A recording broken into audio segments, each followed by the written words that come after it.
Hi guys. Um, Today I wanted to make a really special video. I don't know the time it will take.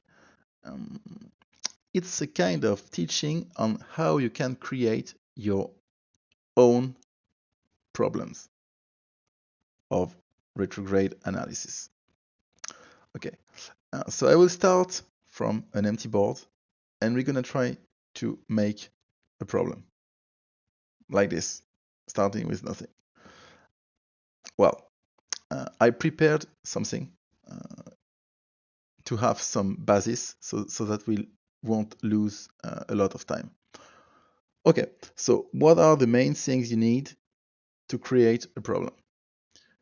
First, you will need a question to your problem. Second, you will need a main trick so that the problem is interesting. And you will need some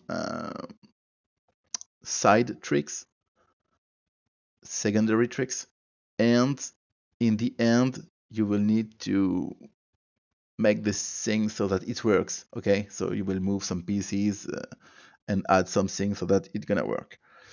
Okay, so for instance, if I give an example, let's pick something I already published.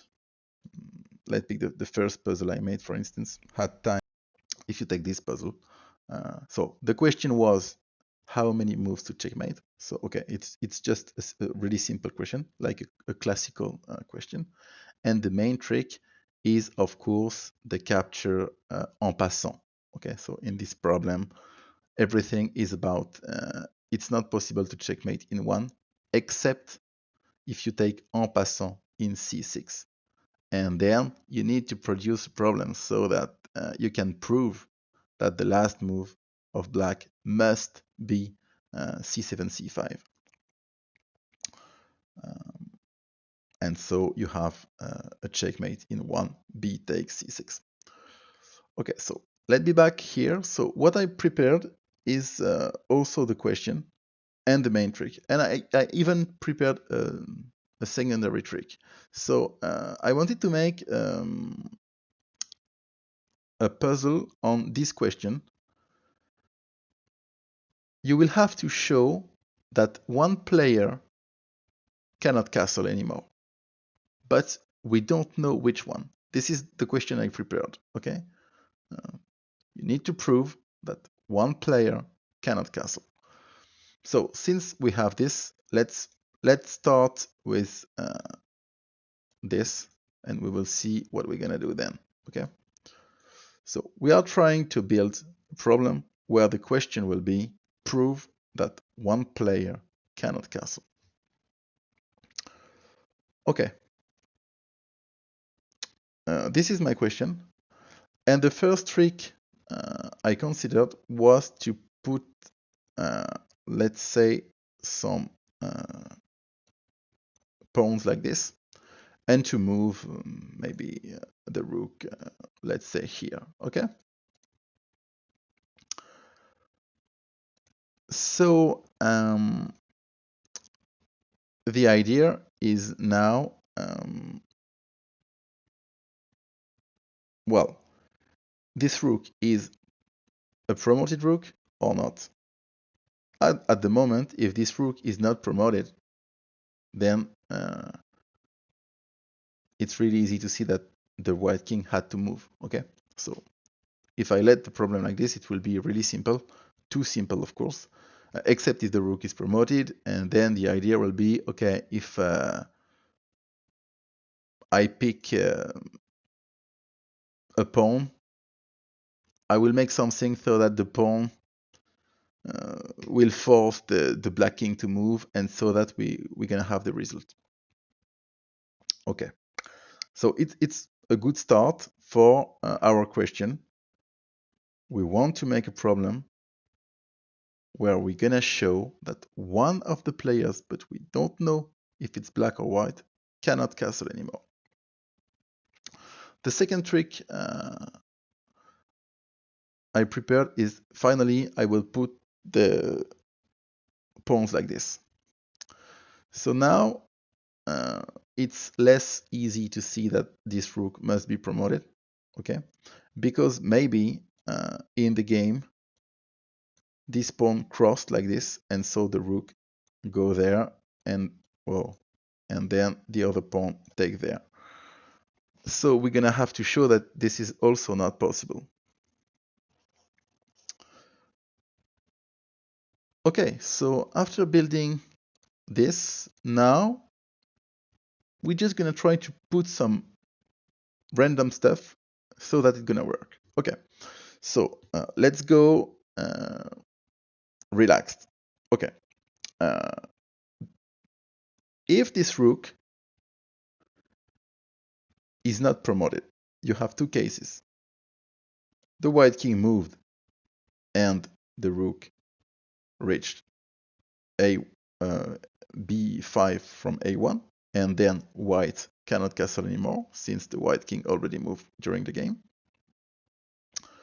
Or you had something like this, and then the rook play there, and then okay. So this is the second possibility. Maybe it's still possible to castle. So of course the difference is that these two pawns made two captures. So we're gonna play on the captures so that it won't be possible to do this, or maybe it will be possible, but then someone will have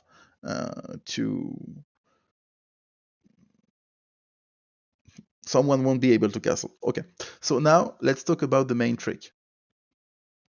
The main trick will be the fact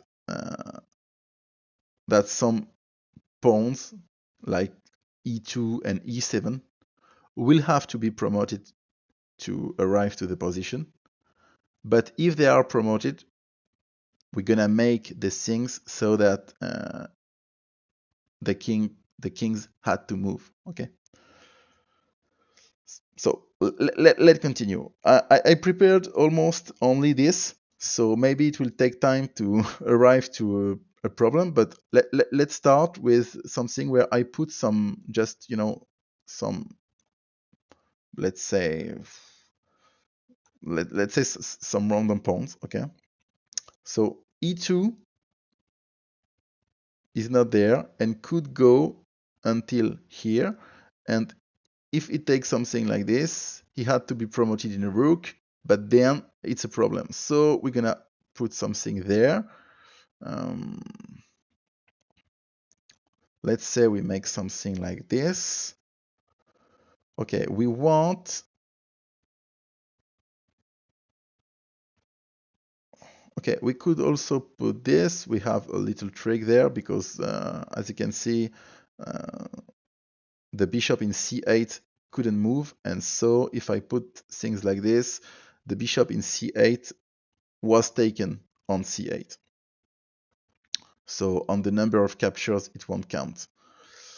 Okay, what could we do now? Okay, well,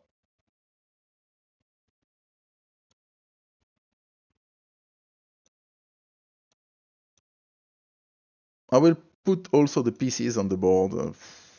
Let's just put this like this. I need to put some knights. Let's say,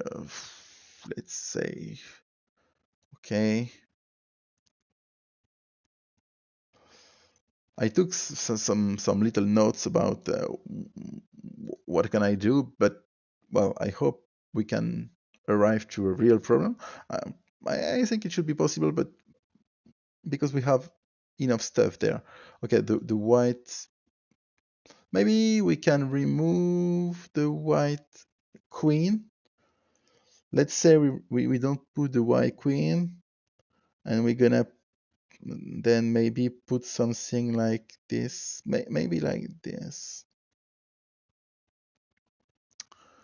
Um, okay, so this is a capture. It's interesting to put it there because we don't know if the capture is from c7 or e7, so maybe it will be something important. Okay, I don't know, queen there, maybe. Whoa, whoa, whoa. Okay.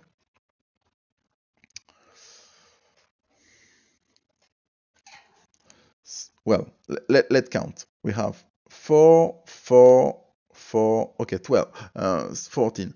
So at the moment, only 2 white pieces are missing, and the white pieces were taken in d6. So it's perfect for white.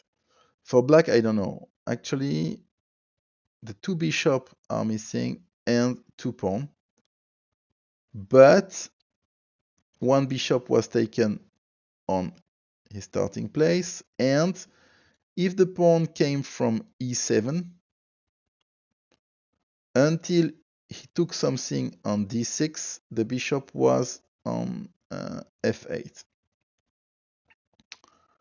Okay.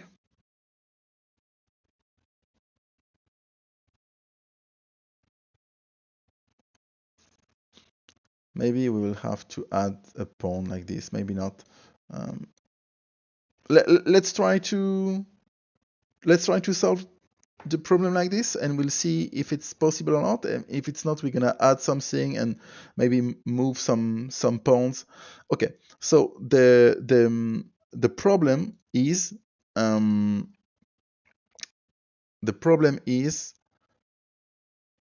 show me that one of the players cannot castle in this position. Okay. So we're gonna make our reasoning from the rook on b5. So we have 2 options. This rook is a promoted rook, and this rook is not a promoted rook. Okay. So let's start with this rook is not a promoted rook. Okay. So if we want both player be able to castle, it means that this rook started in a1 and must arrive on b5. So the first way to arrive on b5 is the fact that previously, let's say that the white king goes on f1, then the rook goes from a1 to e1 and finally on b5. And then the white king goes back on e1. Of course, in this case, it's simple. White cannot castle, so it's okay. But the other way is, as I said, these 2 pawns crossed, and then the white rook could go in b5. So let's see if it's possible that 2 captures happened here.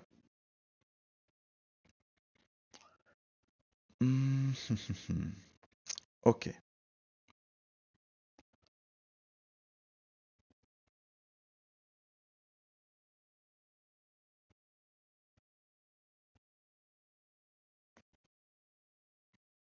Is it possible?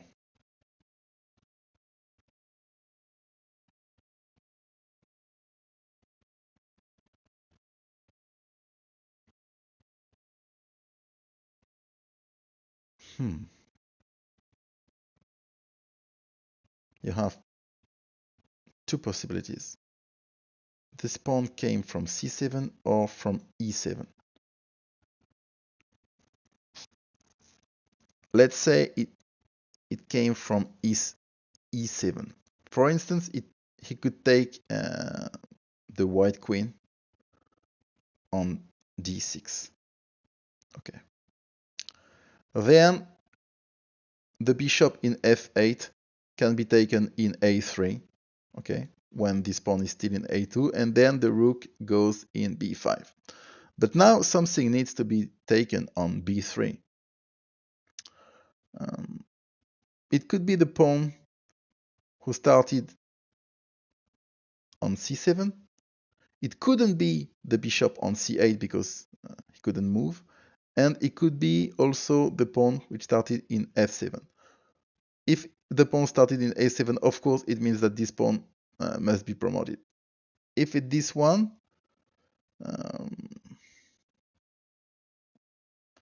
he needs to make a capture to reach b3.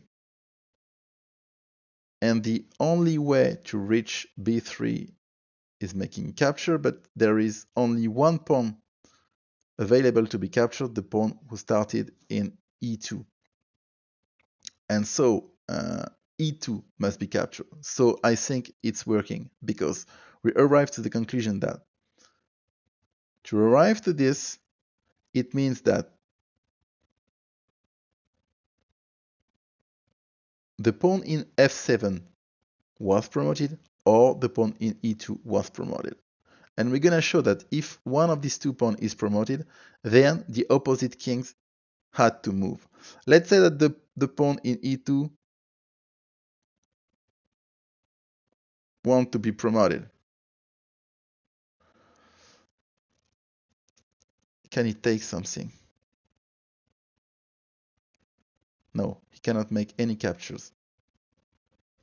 He cannot make any captures. So the black king had to move. If he want to capture something, it could be, of course, the pawn in f7, but then it's stupid because when the white pawn reach f7, the black king is in check, and so he also had to move. So it means that he need to reach e7 and take something in f8 or d8. But the only thing which is takeable like this is another pawn, and so again a black pawn need to be promoted. And here we have a problem because no captures are available for black, and so it's not possible to be promoted. And even if you can be promoted, it means that you go on e2 or f2, and then the white king had to move. And so we showed, I believe, that it's not possible that these two pawns crossed, except if black or white king moved. And so one of the two players cannot castle. And the last part of the problem is if this rook is promoted.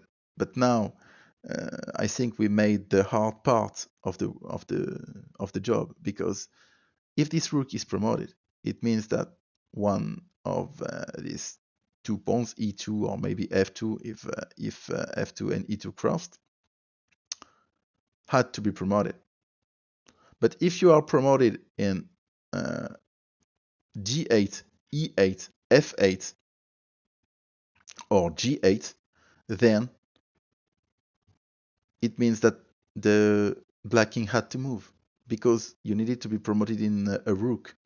So even if you go in e7 and you are promoted in d8 or f8 and you promote in a rook, then the black king is in check and you need to move to allow the rook to go back on b5. So the only way you can do this is with the pawn started on e2, taking two things to go in c7 and being promoted in c8. This is the only way that maybe black and white still can castle. So let's hope we can show in this position that this is not possible. And I believe it's not, because you need, well, wait a second. You need two captures to reach c7, but we cannot count the pawn which started in the bishop which started in c8.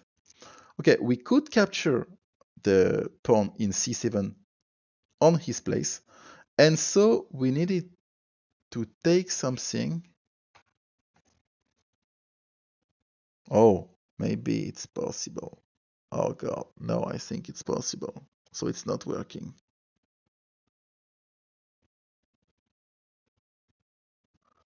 Oh, this last case is possible at the moment.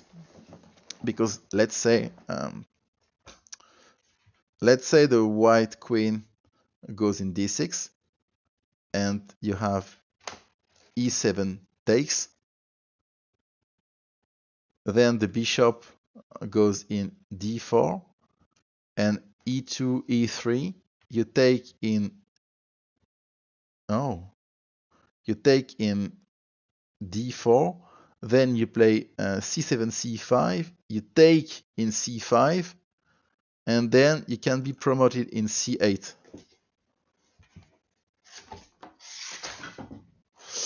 Um, okay, so this last case is annoying because at the moment it's a fail.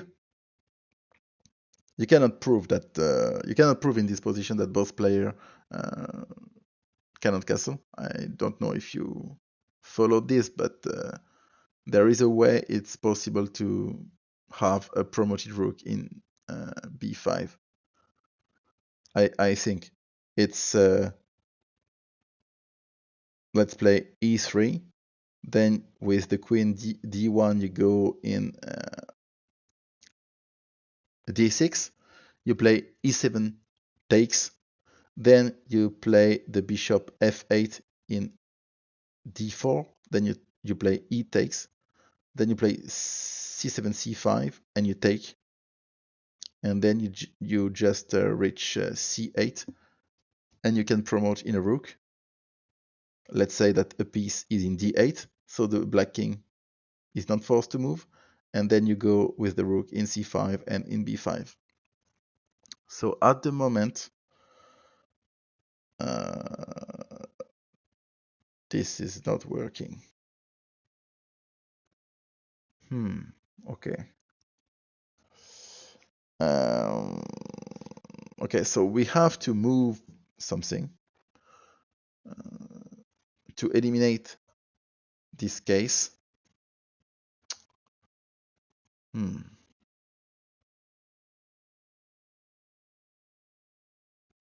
Of course, if I add a black pawn,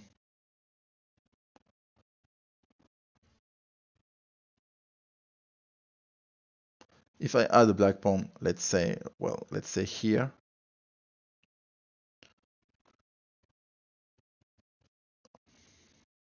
then it's instead of taking this pawn, I will have to take the pawn in f7. So it will mean that the pawn in f7 had to be promoted.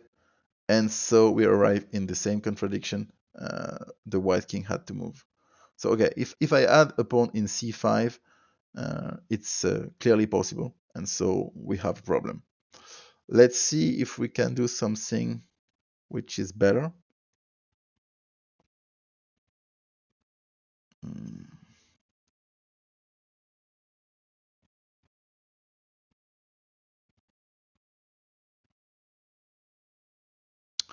We could also introduce something in the, we could add something to the knowledge of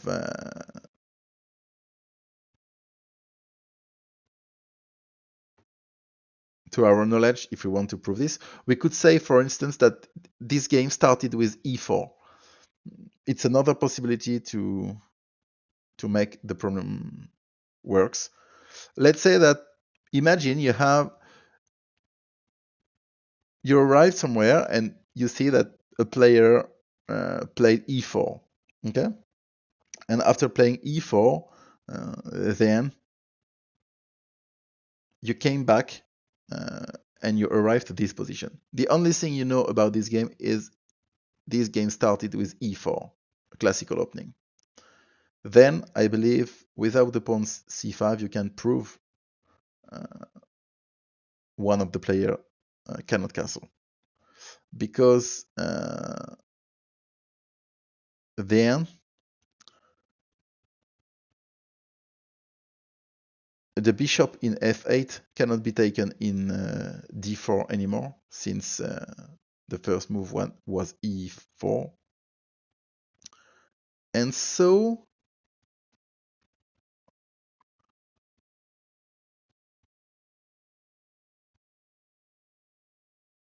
it would mean that you want to take this bishop on d6, but then it's not possible that the bishop in f8 arrive in d6, because at the moment the pawn is still in e7. You see this?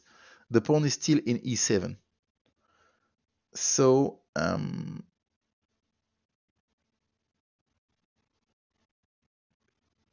this gonna works actually. This gonna work. This gonna work. Okay, so it's another way to present this problem.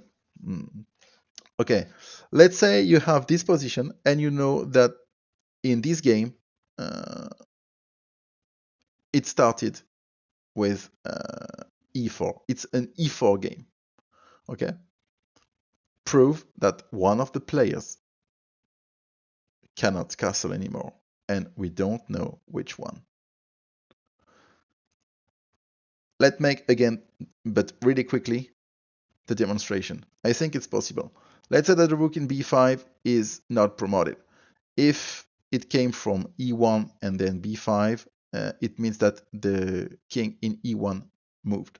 Okay, let's say it's because the two pawn in e3 and b3 crossed. Then it means that these two pawns made two captures. It cannot be the bishop in c8 since it couldn't move. It can definitely be the bishop in f8 and a pawn. The pawn which was taken in b3 could be the one in c7 or a promoted pawn. But if it's the one in c7, then he had to take something here. But we know that we have already one capture from e7 to d6, and so there is only one possible capture, and this possible capture is a pawn. Okay, let's see if it works, because could it be this pawn? Let's say e2. Could e2 take something? Oh, God, again, it's not possible because you cannot take the bishop before. Oh, that's really nice.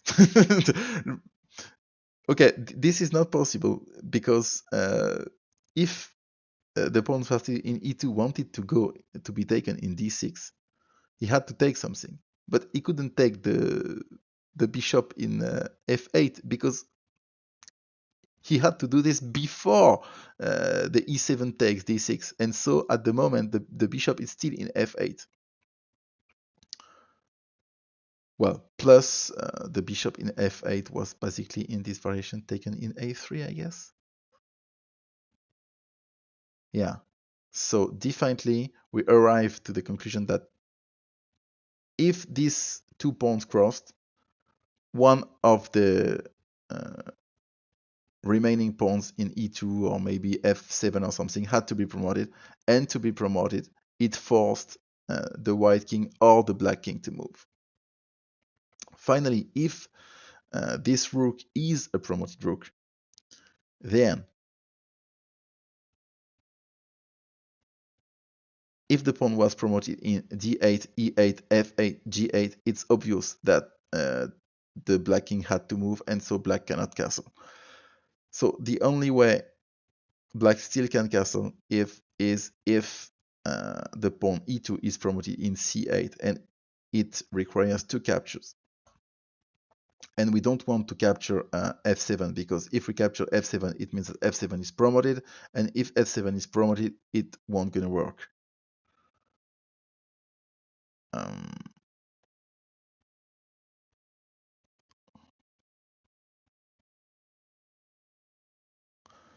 Plus, you cannot consider that you're gonna take the rook. The black pieces cannot take the rook started in a1 in this situation, because it means that the rook was taken in these squares. Like he couldn't left this area. Okay, so f7 would have to be promoted, and it's not possible because if f7 was promoted, the white king had to move. Okay, so we had to take the bishop plus the pawn in c7. And to do this, you absolutely need to take the bishop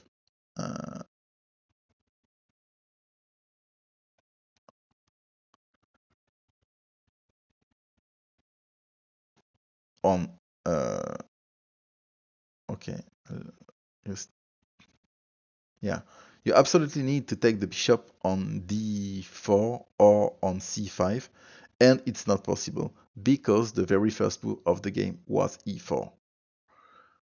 And so we proved that one of the players cannot castle in this position if you know that the very first move was e4.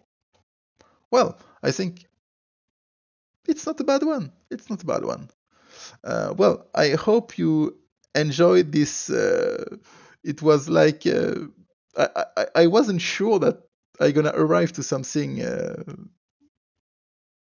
that gonna work, because sometimes you need more time to arrive to something, and I didn't want to make a 2 or 3 hours video for sure. So okay, it's 30 minutes. So it's pretty correct. Of course, I had some basis before coming here. I knew that I gonna make something about the castling of both players. I had the ideas on the left side with the pawns, and also the ideas of crossing. So I knew that it was possible to arrive to something. Um, and finally, we added the fact, but it can be introduced. It can be easily introduced in a retrograde analysis puzzles. It's like you have an e4 game. Um, show us that one of these two players cannot castle anymore. It's a question which is clearly possible. So, well, I hope you like this, and maybe you're gonna try to create some problems. You won't create some really really hard problem at the beginning, but you can start with okay, try to create something. Um, it's not so hard. It's really hard to make a really really nice puzzle. Okay, but it's like everything. Uh, you won't, you know, you won't gonna beat Novak Djokovic in tennis if you didn't learn how to play. You will need to practice, and maybe one time you will be strong enough to make some really really good puzzles. But it was more a video to give you some tips to build your own problem. I think you can do this. You just need to practice a little to try something, to say, okay, I want to make a puzzle like this. I will have this question. I want to make a trick about this, trick about that. And you move the pieces, and finally you arrive to something. Um, and as you can see, sometimes you need to add something like, okay, here I added, well, maybe if I think a little more, I can find some other stuff, but you can add something like, okay, the first move was e4. It, it's not it's not too bad. I don't think if you add something like this, it makes the puzzle really stupid. I don't think so. It's like it's a puzzle about an e4 game, uh, and I would like you to show me that one of the players cannot castle anymore. And it's pretty nice to see that finally the fact that it's an e4 game is used during the proof. Well, so that's all for today. I hope you enjoyed this video, and maybe you're gonna try to make something. Tell me in the comments. Bye bye, guys.